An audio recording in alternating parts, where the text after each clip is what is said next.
नमस्कार दोस्तों, आज मैं आपके लिए लेकर आया हूँ ऑटोमोबाइल लुब्रिकेंट से रिलेटेड एक ऐसा स्टॉक जिसमें अब तक बहुत बड़ा प्राइस मूवमेंट नहीं देखने मिला है। जैसे कि आपने देखा कि पीएसयू सेक्टर बहुत ही तेज़ी से प्राइस मूवमेंट दिया और बहुत ही ज़्यादा रिटर्न दिया है पिछले कुछ महीनों में।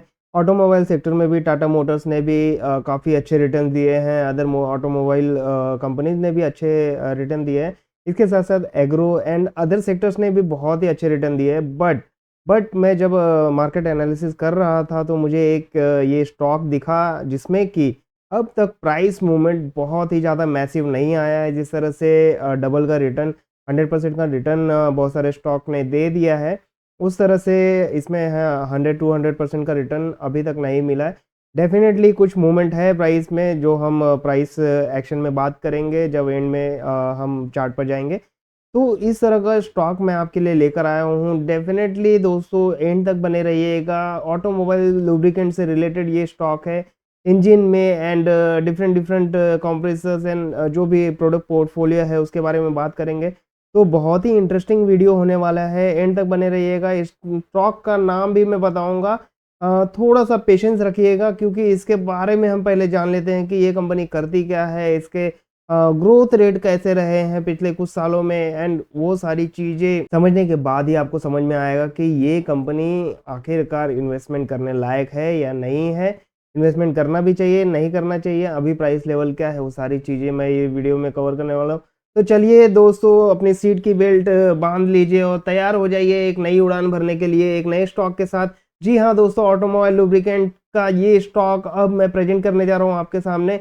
यहाँ पे सबसे पहले मैं आपको बता देता हूँ कि आज के वीडियो में मैं क्या टॉपिक कवर करने वाला हूँ। डेफ़िनेटली जैसे भी मैं स्टॉक के एनालिसिस करता हूँ तो सबसे पहले मैं बिज़नेस एनालिसिस पे जाता हूँ कि एक्चुअली वो कंपनी, वो स्टॉक किस बिज़नेस से रिलेटेड है, किस बिज़नेस में उनकी एक्सपर्टीज़ है, किस बिज़नेस सेगमेंट को उसने कवर करके रखा हुआ है, वो सारी चीज़ें हम डिस्कस करेंगे। इसके साथ ही फंडामेंटल एनालिसिस भी करेंगे, जो भी उसके रेवेन्यू एंड प्रॉफ़िट के जो ज़रिए हैं एंड किस तरह से पास्ट परफ़ॉर्मेंस किया है प्रॉफ़िट को लेके, एंड जो भी ग्रोथ दिखाया है वो सारी चीज़ें हम डिस्कस करेंगे। एंड उसके साथ-साथ शेयर होल्डिंग पैटर्न कैसा है, वो सारी चीज़ें हम डिस्कस करने वाले हैं। इसके साथ ही आगे बात करूँ तो प्राइस एक्शन जो कि सबसे इम्पोर्टेंट होता है। हर कोई इस चीज़ को समझना चाहता है कि भैया अभी का प्राइस लेवल जो है वो मेरे एंट्री के लिए बनता है या नहीं, या फिर थोड़ा वेट करना चाहिए कि एक पर्टिकुलर सपोर्ट पर आ जाए तो डेफ़िनेटली मैं एंट्री करूँ और स्ट्रॉन्ग सपोर्ट मिले मुझे।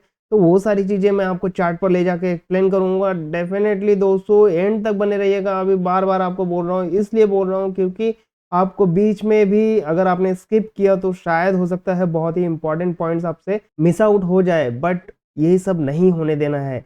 तो सबसे पहले मैंने आपको बोला कि हम बिज़नेस एनालिसिस करेंगे एंड ये देखेंगे कि कंपनी एक्चुअली किस बिज़नेस में है एंड किस तरह के मार्केट शेयर को कैप्चर करके रखा हुआ है। तो डेफ़िनेटली जिस स्टॉक के बारे में बात करने जा रहे हैं वो actually manufacturing and marketing of auto automotive and industrial lubricant बनाने वाली कंपनी है।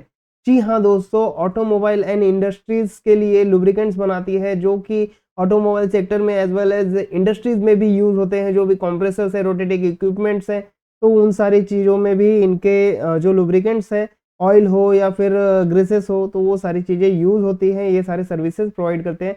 इसके साथ ही मैं आपको बता दूँ कि ये second largest manufacturers of lubricants हैं इन इंडियन लुब्रिकेंट मार्केट, ठीक है? इंडिया के लुब्रिकेंट मार्केट में सेकंड लार्जेस्ट मैन्युफैक्चरर है लुब्रिकेंट के मामले में, एंड इन्होंने 20% से भी ज़्यादा मार्केट शेयर कैप्चर करके रखा हुआ है इंडियन लुब्रिकेंट मार्केट में। एंड सबसे इम्पोर्टेंट दोस्तों, 5 मैन्युफैक्चरिंग प्लांट है पूरे देश में इनका, एंड 270 डिस्ट्रीब्यूटर के नेटवर्क है, एंड जो कि 70,000 रिटेल आउटलेट्स को सर्व कर रहे हैं।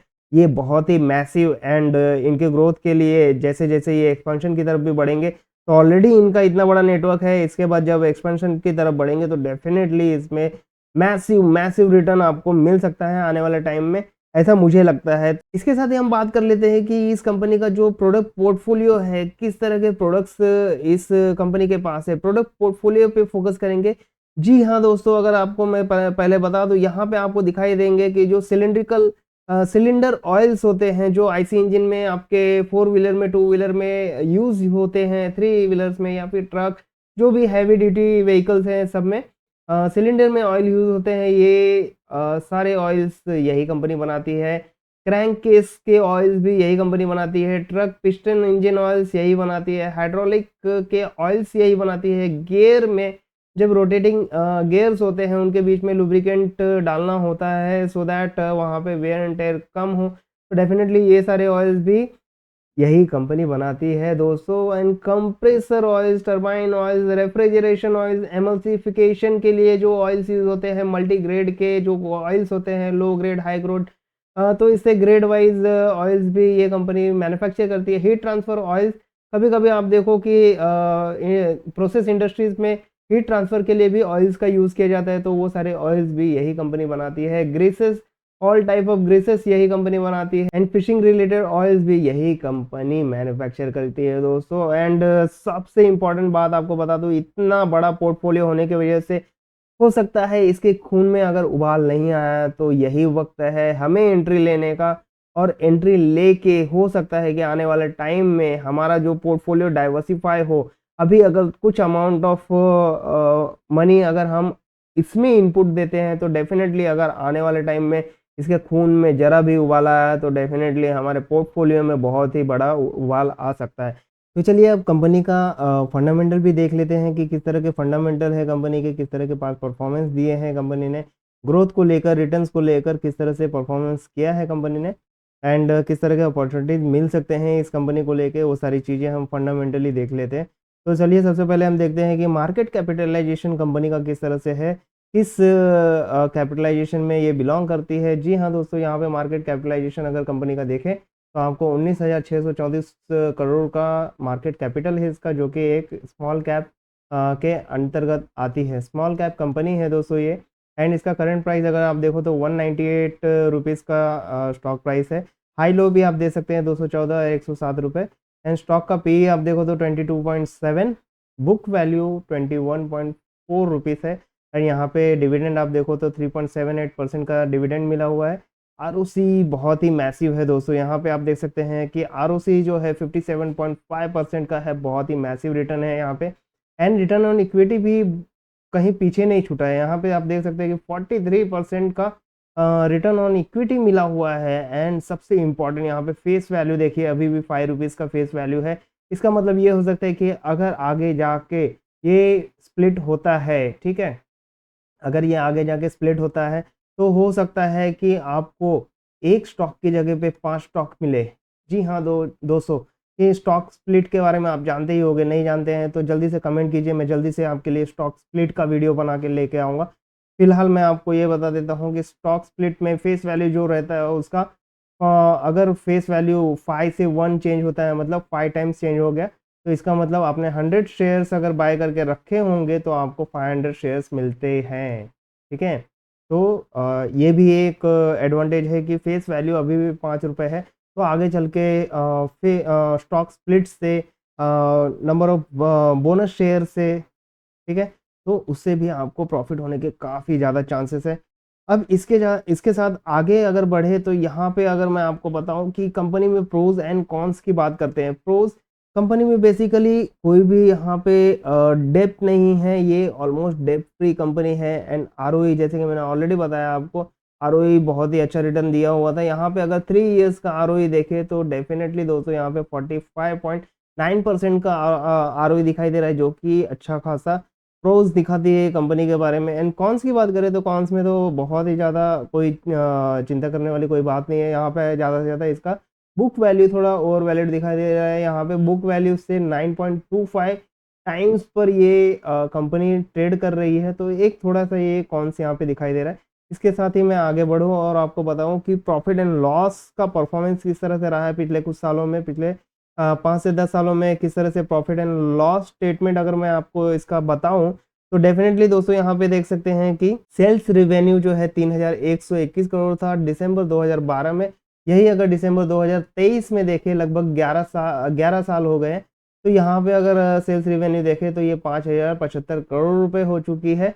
तो पिछले 11 सालों में आप देख सकते हैं कि ऑलमोस्ट 2,000 करोड़ का इंक्रीमेंट यहाँ पे दिखाई दे रहा है, 2,000 करोड़ का इंक्रीमेंट दिखाई दे रहा है। एंड नेट प्रॉफिट की बात करूँ, आफ्टर टैक्स के बाद जो नेट प्रॉफिट मिलता है, मैं नेट प्रॉफिट की बात करूँ तो यहाँ पे आप देखें तो दिसंबर 2012 में 447 करोड़ एंड बीच में आप देख सकते हैं जो भी वैल्यूज़ है उसके कंपैरिजन में अगर आज आप देखो तो 864 करोड़ रुपीस का इसका नेट प्रॉफिट दिखाई दे रहा है जो कि ऑलमोस्ट डबल है। ठीक है, तो यहाँ पे 10 से 11 सालों में कंपनी ने प्रॉफिट एंड रेवेन्यू को भी बहुत ही बड़े मार्जिन से बढ़ाया है, यहाँ पे आप देख सकते हैं। एंड डिविडेंड यील्ड अगर एवरी ईयर देखो तो डिविडेंड भी काफ़ी अच्छा डिविडेंड यह कंपनी प्रोवाइड कर रही है। 116%, 68%, 78%, 72%, 100% इस तरह से बड़े अमाउंट में डिविडेंड शेयर करती है ये अपने शेयर होल्डर के साथ। यहाँ पे आपको बहुत ही ज़्यादा अच्छी तरह से अंदाज़ा हो गया होगा कि कंपनी कंपनी तो एकदम लाजवाब है। यहाँ पे फंडामेंटली काफ़ी अच्छा इसका बैकग्राउंड दिख रहा है एंड पास्ट परफॉर्मेंस के हिसाब से भी आप इवैल्यूएट कर सकते हैं कि कंपनी किस तरह से परफॉर्म कर चुके हैं ऑलरेडी पास्ट में। तो हो सकता है कि पास्ट के डेटा पे अगर आप बिलीव करें तो आगे आने वाले टाइम में भी आपको इस तरह का रिटर्न्स मिल सकता है। तो यहाँ से आगे बढ़ते हुए अगर मैं जाऊँ और आपको दिखाऊँ कि पास्ट ग्रोथ एंड रिटर्न्स किस तरह से दिया है। जी हाँ दोस्तों, सेल्स रेवेन्यू की बात करें तो यहाँ पर कंपाउंडेड सेल्स ग्रोथ यहाँ पे देखिए 10 ईयर्स का कंपाउंडेड सेल्स ग्रोथ यहाँ पे 5% का है। 5 ईयर्स का सेल्स ग्रोथ 5% के हिसाब से कंपाउंडेड सेल्स ग्रोथ दिया हुआ है। 3 ईयर्स का अगर आप देखो तो 19% के कंपाउंडिंग के हिसाब से सेल्स ग्रोथ दिखाया है। यहाँ पे प्रॉफिट ग्रोथ की बात करते हैं तो यहाँ पे बहुत ही ज़्यादा मैसिव नहीं है, यहाँ पे इम्प्रूवमेंट करने की ज़रूरत है। जी हाँ दोस्तों, यहाँ पे देख सकते हैं कि 10 ईयर्स का जो प्रॉफिट ग्रोथ यहाँ पे दिखाई दे रहा है 6% कंपाउंडिंग के हिसाब से प्रॉफिट ग्रोथ दिखाया है। 5 ईयर्स का देखो तो 4% के कंपाउंडिंग के हिसाब से प्रॉफिट ग्रोथ दिखाया है। एंड ये सारी चीज़ें आपको क्लियर होगी जैसे आप चार्ट पे जाओगे किस तरह से प्राइस मूवमेंट है। एंड प्राइस मूवमेंट भी हो सकता है कि इसी सब को लेकर उस तरह की प्राइस मूवमेंट आपको मिली है। बट अभी जैसे ऑटोमोबाइल सेक्टर में जिस तरह की क्रांति आ रही है तो आने वाले टाइम में हो सकता है कि लुब्रिकेशन की तो ज़रूरत पड़ेगी। भले ही आप गैसोलीन छोड़ के जो भी पेट्रोल डीजल है वो सब छोड़ के इलेक्ट्रिकल व्हीकल में जाओ, बट रोटेटिंग कंपोनेंट्स तो वहाँ पे रहेंगे एंड उनके बीच में आपको लुब्रिकेंट की ज़रूरत पड़ती ही है। तो जैसे कि ये सेकेंड लार्जेस्ट लुब्रिकेंट है इंडिया में तो डेफिनेटली इसका फ्यूचर तो बनता ही है ऑटोमोबाइल सेक्टर के साथ। तो यहाँ पे आप देख सकते हैं कि 3 ईयर्स का भी प्रॉफिट ग्रोथ जो है 14% कंपाउंडिंग के हिसाब से प्रॉफिट ग्रोथ दिखाया है। एंड इसी के साथ मैं आरओई की बात करूँ, रिटर्न ऑन इक्विटी, तो ये बहुत ही मैसिव दिख रहा है आपको 58% का।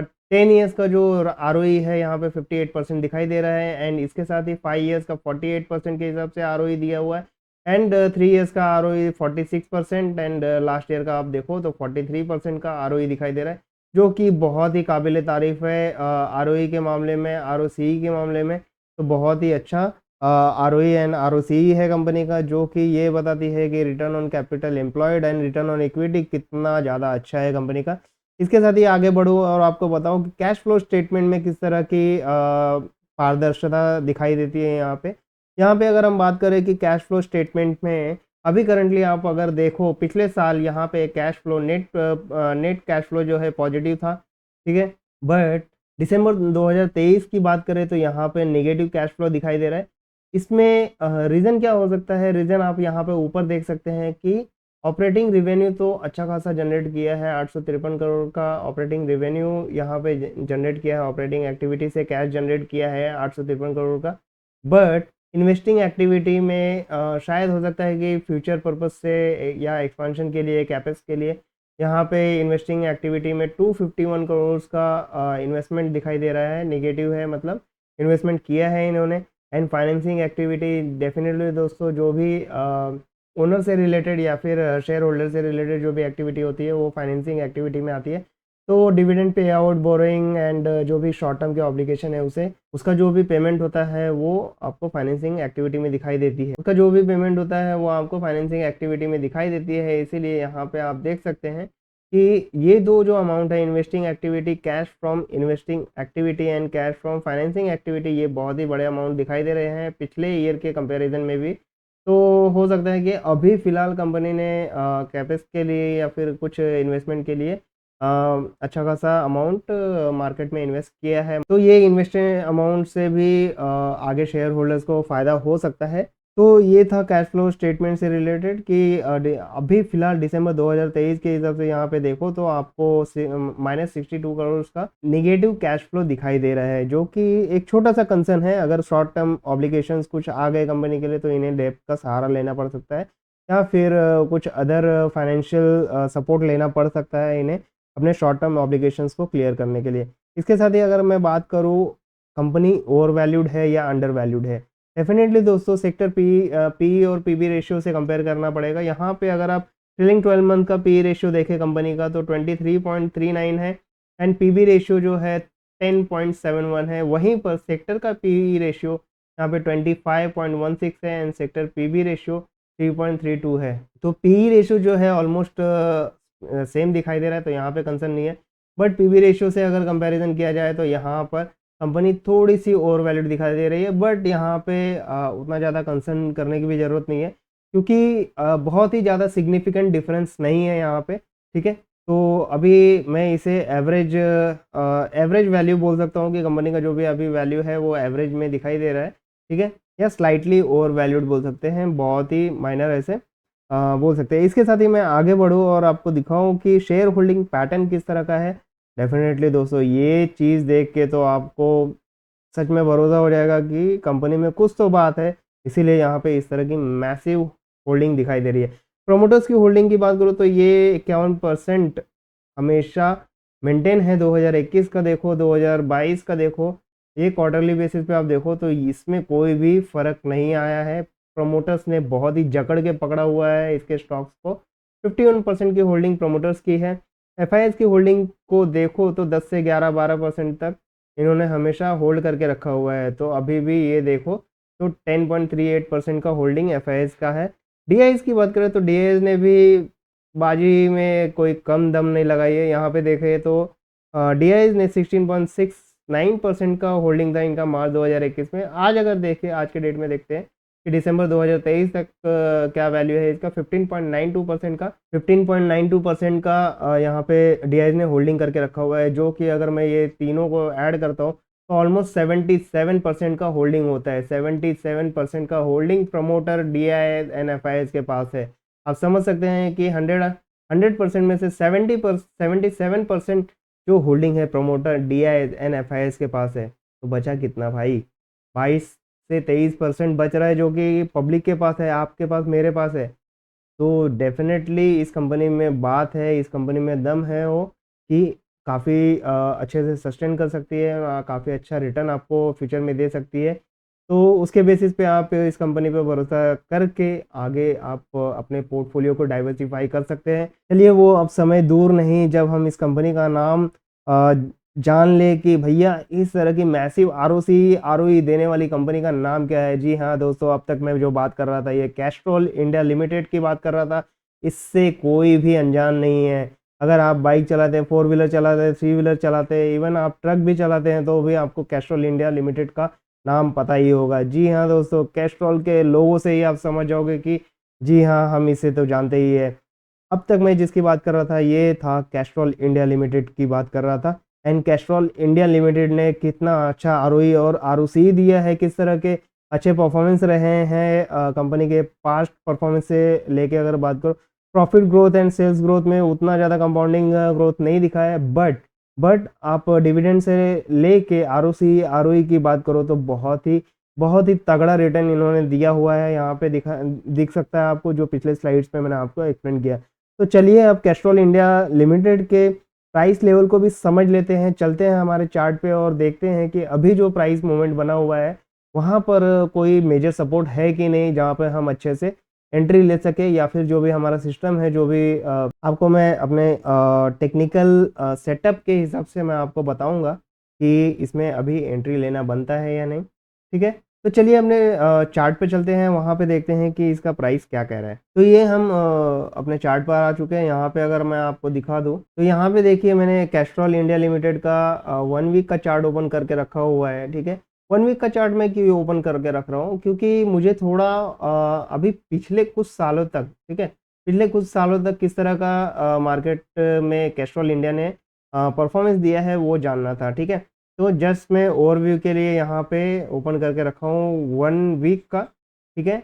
एंड शॉर्ट टर्म के लिए अगर आप देख रहे हैं तो 1 डे का चार्ट रेफर कर सकते हैं, बट मैं हमेशा लॉन्ग टर्म ही रेफर करता हूँ। जब भी मुझे इन्वेस्टमेंट करना होता है तो डेफिनेटली मैं शॉर्ट टर्म के लिए बहुत ही रेयरली जाता हूँ। एक्चुअली मेरा व्यू लॉन्ग टर्म का ही होता है। क्योंकि भई मेरा तो यही मानना है कि पैसे जो बनते हैं वो लॉन्ग टर्म में ही बनते हैं, ठीक है? तो अपनी-अपनी स्ट्रैटेजी होती है, मेरी स्ट्रैटेजी तो लॉन्ग टर्म की होती है। Like 3 to 5 years, 8 years, 10 years इस तरह के लॉन्ग टर्म के विज़न लेके मैं चलता हूँ, इसी तरह से मैं मार्केट में काम करता हूँ। तो आप भी मुझे फ़ॉलो कर सकते हैं या फिर आप अपने सिद्धांतों को फ़ॉलो कर सकते हैं अगर आप अपने सिद्धांतों पे प्रॉफ़िटेबल अमाउंट बना रहे हैं तो। तो यहाँ पे अगर मैं एंट्री की बात करूँ तो देखो आप थोड़ा पिछले कुछ सालों में 2014 से अगर 2014 में इसका ऑल टाइम हाई दिखाई दे रहा है ₹270 का, ठीक है? उसके बाद मार्केट पूरी तरह से डाउन ट्रेंड में ही दिखी है यहाँ पे, ठीक है? यहाँ पे पूरी डाउन ट्रेंड में ही दिख रही है एंड यहाँ पे ये चार्ट देख के मुझे एक ही डायलॉग याद आता है कि भैया तेरा खून कब खौलेगा, ठीक है? तो इस तरह का आपने मीम भी देखा होगा कि तेरा खून क्यों नहीं खौलता बे? तो ये चीज़ मुझे यहाँ पे थोड़ा ये चार्ट देख के समझ में आता है क्योंकि अभी अगर आप देखो कि मार्केट में जो भी स्टॉक है काफ़ी अच्छा मूवमेंट दिया हुआ है, ठीक है? बट यहाँ पे अगर आप देखो कि अगर 2023 से भी मैं बात करूँ अगस्त 2023 से जो मार्केट मूव दे रही है, तो 2023 से भी बात करूँ तो यहाँ पर आपको ₹160 के आसपास, ठीक है? ₹160 से लेके यहाँ पे जो आपको मूवमेंट मिली है वो कितनी है?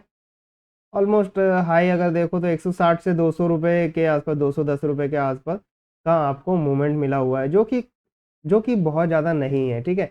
अगर अगस्त से भी बात करूँ तो मार्केट एक्चुअली नीचे गिरी है, उसके बाद उठना चालू हुआ है। तो यहाँ पे अगर बात करो ₹130 से लेके ₹210 तक गई है, तो ये ₹70 का प्राइस मूवमेंट है, जो कि कुछ भी ख़ास नहीं है, जिस तरह से अदर सेक्टर में स्टॉक्स ने, कंपनीज़ ने परफ़ॉर्म किया है, ठीक है? तो यहाँ पर एक कंसर्न मुझे यही दिखाई दे रहा था कि मार्केट अब तक डाउन ट्रेंड में थी, बट अब उठना चालू हुई है। अब उठना चालू हुई है, तो जिस तरह से automobile sector and other sectors जैसे ग्रो हो रहे हैं, तो डेफ़िनेटली ऑटोमोबाइल सेक्टर के साथ-साथ या फिर अदर केमिकल इंडस्ट्रीज़ के साथ-साथ, ठीक है? और इथेनॉल प्रोडक्शन जो भी होता है, तो उसमें भी रोटरी इक्विपमेंट लगते हैं। तो जितने भी रोटरी इक्विपमेंट्स हैं, ऑटोमोबाइल में यूज़ किए जाए, इंडस्ट्रीज़ में यूज़ किए जाए या पैकेजिंग मशीन्स में यूज़ किया जाए, तो हर जगह लुब्रिकेंट्स की ज़रूरत पड़ती ही है। तो डेफ़िनेटली दोस्तों अभी तक इसमें अगर उबाल नहीं आया था जैसे कि मैंने पहले बोला कि अगर इसमें अभी तक उबाल नहीं आया है तो डेफ़िनेटली हमें एंट्री लेना चाहिए सो दैट अब अगर उबाल आता है तो हमारे पोर्टफोलियो में भी बहुत बड़ा उबाल आ सकता है। ठीक है? तो आई थिंक ये चार्ट देख के आपको मन में कुछ-कुछ हो रहा होगा कि भैया ये स्टॉक मुझसे क्यों छुपा हुआ था। अब अगर मैं बात करूँ यहाँ पे आप देखो कि यहाँ पे गोल्डन क्रॉसओवर हुआ हुआ दिखाई देता है, ठीक है? ये 50 मूविंग एवरेज यहाँ पे दिखाई दे रहा है। 50 मूविंग एवरेज ने 200 मूविंग एवरेज को नीचे से ऊपर की तरफ कट किया है। तो यहाँ पे आपको दिखाई दे सकता है कि गोल्डन क्रॉसओवर हो चुका है। अब यहाँ पे देखो गोल्डन क्रॉसओवर होने के बाद इस तरह से मार्केट ने एक्स्पोनेंशियल ग्रोथ दिखाया है, ठीक है? वीकली चार्ट में आपको दिखाई दे रहा है, ठीक है? अब यहाँ पे थोड़ा रेड कैंडल बना हुआ है, ठीक है? 2 रेड कैंडल्स बने। तो डेफ़िनेटली ये एक करेक्शन की तरफ इशारा कर रहे हैं, ठीक है? तो मेजर मेजर सपोर्ट देखो इस एरिया में हो सकता है या फिर सबसे इम्पोर्टेंट मेजर सपोर्ट अगर आपको बताऊँ, ठीक है? सबसे इम्पोर्टेंट मेजर सपोर्ट अगर बताऊँ आपको तो ₹180 का सबसे मेजर सपोर्ट है। यहाँ तक मार्केट हो सकता है कि थोड़ा-सा करेक्शन ले, ₹180 के बाद फिर से ये कुछ इस तरह से होगा, ओके? कुछ इस तरह से हो एंड ये इस तरह से आते-आते यहाँ पर सपोर्ट ले, ठीक है?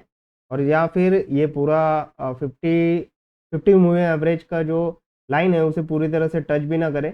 हो सकता है कि कुछ इस तरह से लाइन जाए एंड ये कुछ यहाँ तक गिरे एंड यहीं से ऊपर की तरफ मुँह दिखा दे, ठीक है? तो हो सकता है आने वाले टाइम में सब सेक्टर्स के जो भी स्टॉक्स हैं उन्होंने अपना परफॉर्मेंस तो दे दिया, अब शायद इसकी बारी है। तो जस्ट मुझे ऐसा लगा कि ये एक अच्छा स्टॉक है अभी एंट्री लेने के लिए सो दैट यहाँ पे आप देख सकते हैं एक वॉल्यूम कंफर्मेशन भी देख लो। यहाँ पे वॉल्यूम पिछले वॉल्यूम से कितना ज़्यादा है, ठीक है? तो यहाँ पे क्या हो रहा है कि अ, जो भी स्मार्ट मनी बायर्स हैं, ठीक है? जो भी इंस्टीट्यूशनल बायर्स हैं, वो अब यहाँ पे अच्छा खासा बाइंग कर रहे हैं, ठीक है? तो ये आपका बॉटम लेवल हो जाता है। यहाँ पे बाइंग कर रहे हैं, अब जब ये एक्स्पोनेंशियली ग्रोथ दिखाएगा, जिस तरह से एक्स्पोनेंशियली मूव करेगा, 200 के प्राइस पे दिख रहा है, कल को हो सकता है कि 600 के प्राइस पे, 800 के प्राइस पे आपको दिखाई देगा। तो उस वक्त यही स्मार्ट मनी बायर जो है प्रॉफिट बुकिंग करेंगे, ठीक है।